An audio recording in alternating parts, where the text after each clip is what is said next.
All right, so while kids upstairs feign amnesia about the fact that they were supposed to do schoolwork today, 4 games tonight, so nice, relatively light night in the NHL.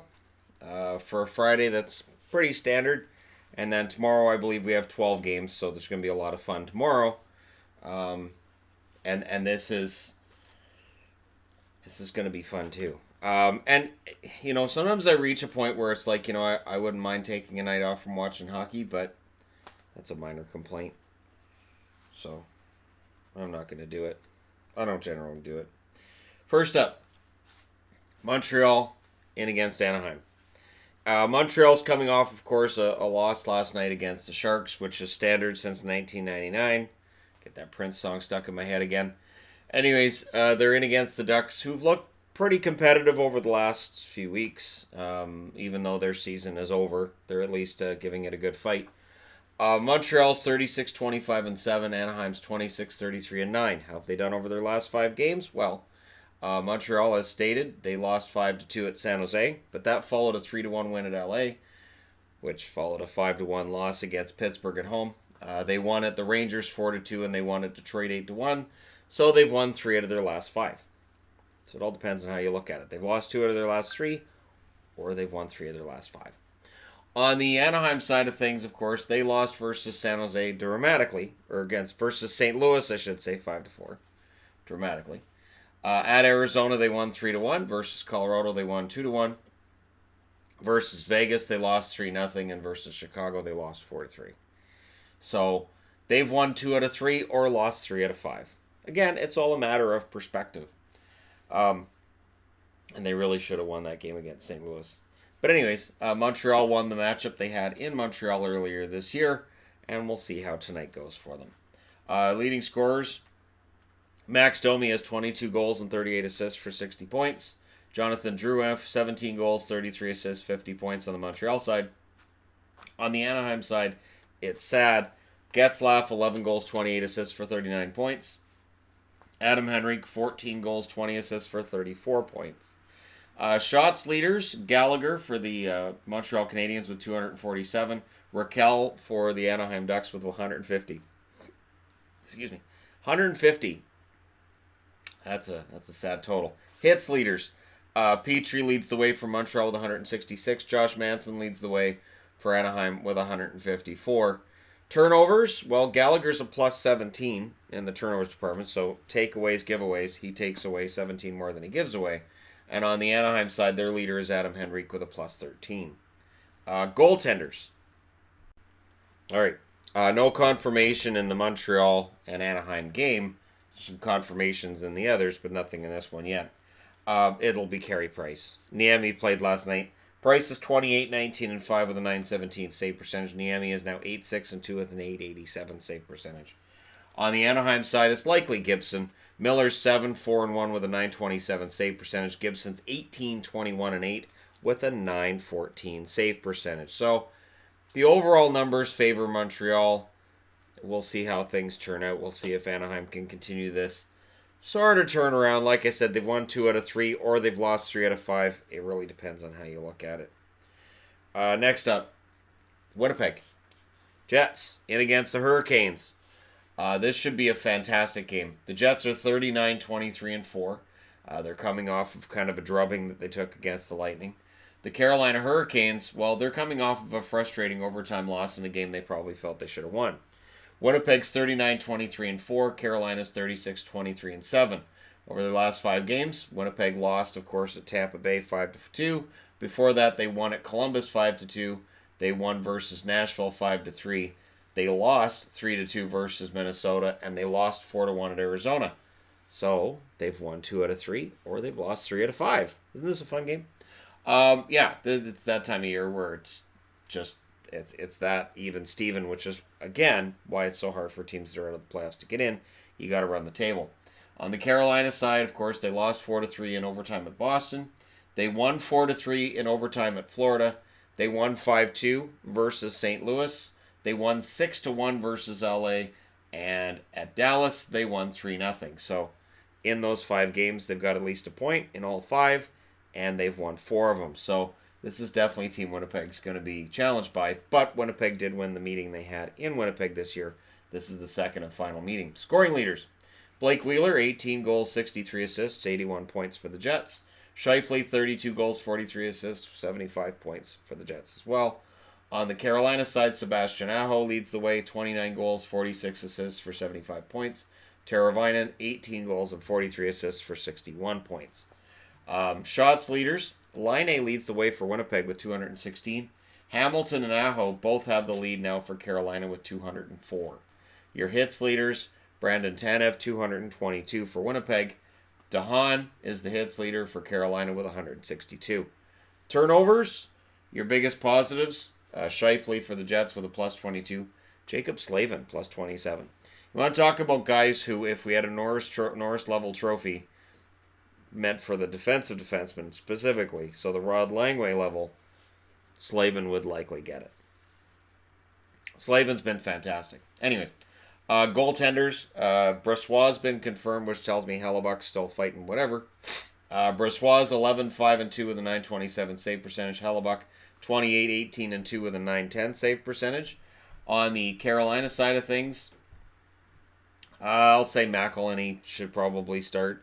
He's 26-17-7 with a .921 save percentage. Mrazek 16-12-3 with a .904 save percentage. McElhinney is showing that the league isn't just for young guys, especially when it comes to goaltenders, and he's been kind of sort of fantastic. So in this game, I honestly I don't have a team that I look at and say, oh, they should be the favorite in this one. I think this is going to be a really good game. Carolina's looking to stay hot, and Winnipeg's looking to pick things up after that loss against Tampa. Losing to Tampa is completely reasonable. It's fine. It's not a big deal. But you have to pick yourself up in the next game. Speaking of beating Tampa, Minnesota did that last night. Now they have to avoid the come down. They have to avoid the letdown the night after against Florida. Florida has taken advantage of this before this year. Remember Toronto. So they're going to be looking to do that again. Florida also coming off of a loss that probably smarted against the Bruins. Now, Minnesota's 33-27-8, whereas Florida's 28-27-12. So their record is not great, which will surprise no Florida fans. Over their last 5 games, Minnesota beat Tampa at Tampa 3-0, of course. At Nashville, they lost in a shootout 5-4. Versus Nashville, they lost in a shootout 3-2. At Calgary, they won 4-2, and at Winnipeg, they won 3-2. So they're pretty darn solid over their last 5 games, and watch for Donato on this one too. On the Florida side of things, they lost at Boston 4-3. Sorry. At Pittsburgh, they lost in overtime 3-2. Versus Ottawa, they lost 3-2. Versus Carolina, they lost in overtime 4-3, and in a shootout, they lost at Vegas 6-5.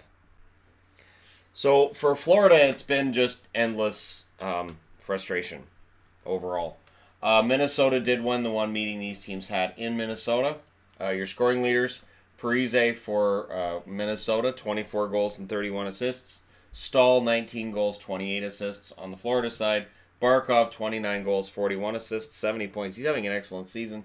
Huberdeau, 20 goals and 48 assists. Shots leaders, Parise, 211 for Minnesota, and Hoffman leads the way for Florida with 214. Hits leaders, Marcus Foligno, 178 for the Minnesota Wild, and Brouwer leads the way for Florida with 144. Turnovers, Fair leads the way for Minnesota at plus 17.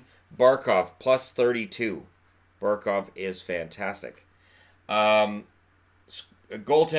Dubnyk's been confirmed for tonight. He's going to play a lot. 27, 21, and 6, 913 save percentage. Stalock 6-6-2 with an 896 save percentage. I get the feeling they don't have a whole lot of trust in him. Montembeault may very well end up playing tonight. Luongo's 14, 15, and 4 with an 897 save percentage. Montembeault lost his one start in overtime, 846 save percentage. I got Reimer on the board just in case at 13, 11, and 5, 902 save percentage, but I haven't heard anything about him being back. Minnesota needs to avoid that trap because there is some pressure from underneath. The Arizona Coyotes are not slowing down. So Minnesota and Dallas and St. Louis need to maintain their winning ways, or Arizona could catch them. And the one thing that it's doing is it's kind of evening things out when you look at the races in the East and the West. We were talking a month ago about how mediocre teams in the West would likely make it, and good teams in the East will miss. Things have kind of evened out, and they usually do. By the end of the year, we're normally talking about, well, that didn't turn out to be as controversial as we thought it was going to be. So we'll see if we get there this year as well. Next up, finally, the New Jersey Devils in against the Washington Capitals. So the Capitals, again, they have to be cognizant of the fact that this is a team that is going to be trying to play spoiler. But really, Washington should win this game. The New Jersey Devils are 25-33-9, whereas the Washington Capitals 39-21-7. And yeah, I'm uncertain of how to fix things with the New Jersey Devils either. In their last 5, they lost in a shootout versus Columbus 2-1. They lost at Boston 1-0. They lost versus Philly 6-3. They lost versus Calgary 2-1, but they did beat Montreal 2-1. They were at home. So over their last 5 games, they have 7 goals over their last 5 games. I think I've pinpointed the problem for the Devils.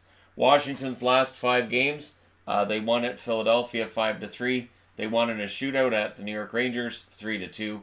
At the New York Islanders, they won 3-1. They destroyed Ottawa 7-2 in Washington, and prior to that, in overtime, they won 6-5 versus the Rangers.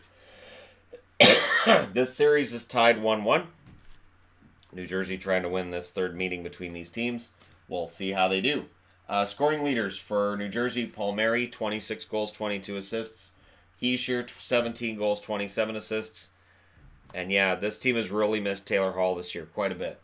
On the Washington side, Ovechkin, 46 goals, 31 assists. Backstrom, 16 goals, 47 assists. And of course, Ovechkin enters tonight with 1,199 points. Just one gets him 1,200 in. Yeah, I'll probably do a video on it if he gets there.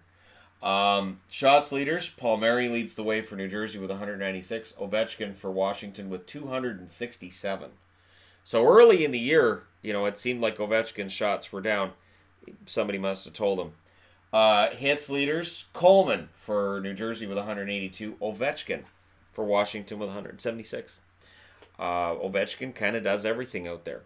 And I don't know. I think they're rounding into playoff form. Turnovers. Your leader for New Jersey is Zajac with a +34. Zajak's kind of fantastic defensively. And Yaskin is the leader for Washington with a +7. I didn't even think he's on the team. Right? Is he on the team right now? So that just shows that the turnovers, it's a nice indicator, but it doesn't necessarily mean you guarantee yourself a spot in the roster. Starting goaltenders: Blackwood will be starting for New Jersey. He's 6-6 with a .931 save percentage. Schneider's 4-9-3 with an .894 save percentage. Devils fans have been talking about Blackwood when I talk about Binnington or Hart. Blackwood hasn't played enough games to get into any of that conversation, and I don't think he will get into enough games in order to garner votes on Calder or anything like that. He's played very well, but the sample size is smaller. On the Washington side, Holtby's listed as likely. He's 25-16-4 with a .909 save percentage. Phoenix Copley, 14-5-3 with a .901 save percentage. The Capitals looking to continue their move towards not sucking 2 years in a row. I think that's a fantastic way to put it, by the way. I love that the Washington Capitals take that attitude about it. But we'll see where we're at tonight. So 4 games. You're all set up. Let me know your thoughts in the comment section below. I apologize for the coughing and just for my throat and voice in general right now. But again, like I said yesterday, I don't feel sick. It's just aggravating. So thank you guys so much for watching. Hit like and subscribe if you're browsing your way through. You just tap it upon this video. And I'll talk to you again soon.